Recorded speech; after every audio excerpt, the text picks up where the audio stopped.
Vous proposez une turbine ORC, quel est son principe de fonctionnement? Donc on fabrique des cycles organiques de Rankine et le principe d'un cycle organique de Rankine, c'est de convertir la chaleur en électricité.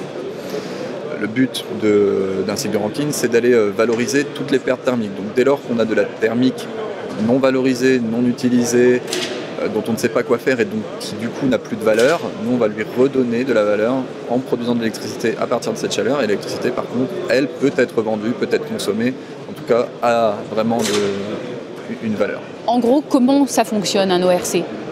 Alors, pour faire très simple, le principe physique de l'ERC, c'est 2 échangeurs, une pompe et une turbine. On va avoir une enceinte hermétique avec un fluide de travail qui circule, un peu à l'instar d'une clip ou d'une pompe à chaleur. On va faire vaporiser le fluide dans le premier échangeur, donc on va passer de l'état de liquide à l'état de vapeur. Il va ensuite se détendre cette vapeur sous pression dans la turbine, produire alors de l'électricité. Et pour répéter ce cycle, on va recondenser le fluide, donc on va repasser de l'état de vapeur à l'état liquide dans le deuxième échangeur et être pompé pour que le cycle tourne en permanence selon cette boucle-là.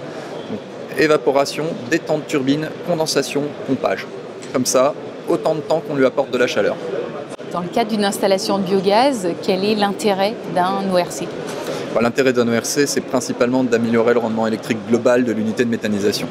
Sur les unités de méthanisation, on a toujours, ou très souvent en tout cas, de la chaleur à valoriser de par le moteur de cogénération.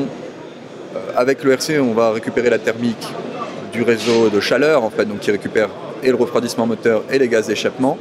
Et à partir de la thermique qu'on va allouer à l'ERC, on va produire de l'électricité additionnelle. Et toute cette électricité additionnelle va être vendue au tarif de méthanisation en vigueur. En tout cas, on va produire à partir de la même quantité d'énergie primaire, donc la même quantité de biogaz, plus d'électricité, donc améliorer le rendement économique de l'unité de méthanisation. On améliore le rendement d'à peu près quelle proportion? Alors ça dépendra de l'implantation de l'unité de méthanisation, puisqu'en effet, selon les températures extérieures du lieu où on s'implante, on va améliorer le rendement électrique de l'ordre de 5 à 8%. Donc par rapport au coût de l'installation elle-même, quel est le temps de retour sur investissement? Alors, on a travaillé un modèle pour qu'il soit très compétitif et en plus d'être très facile à intégrer, de nécessiter peu de maintenance, il est finalement peu onéreux et permettra quasiment dans tous les projets des temps de retour sur investissement compris entre 2 et 4 ans. Quelle baisse de température génère du coup l'installation de l'ORC et est-ce qu'on peut toujours utiliser la chaleur après l'installation? Oui, donc c'est vrai que dans l'utilisation d'un ORC, on va dégrader un petit peu la température valorisable sortie ERC. C'est vrai qu'on apporte toute l'énergie thermique disponible à l'entrée de l'ERC dans le premier échangeur et restitue une grande proportion de cette énergie en sortie de l'ERC à son condenseur. La température va généralement être abaissée de 40 à 50 degrés et donc nécessitera qu'on adapte un petit peu les moyens de valorisation thermique.